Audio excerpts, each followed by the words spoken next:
దేవుడి దగ్గర పెట్టే ప్రసాదాలను అపవిత్రం చేశారని తెలిపారు. తిరుమల ప్రసాదంలో నాణ్యమైన నెయ్యికి బదులు జంతువుల కొవ్వు వాడారని చెప్పారు.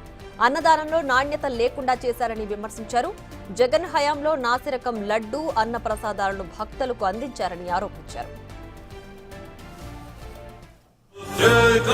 కడాన తిరుమల లడ్డు కూడా నాసిరకం. నాకైతే ఆశ్చర్యం వేస్తుంది.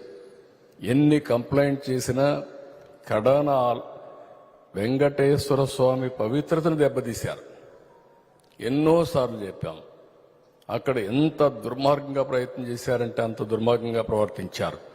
కడాన అన్న దానంలో క్వాలిటీ ఆఫ్ ఫుడ్ లేకుండా చేశారు.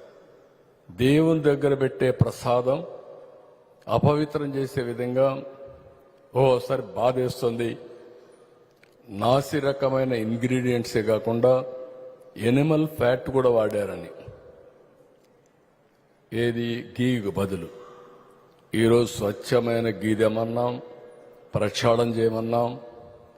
నాణ్యత పెరిగింది, ఇంకా కూడా నాణ్యత పెంచుతాం. అల్టిమేట్గా వెంకటేశ్వర స్వామి మన రాష్ట్రంలో ఉండడం మనందరి అదృష్టం.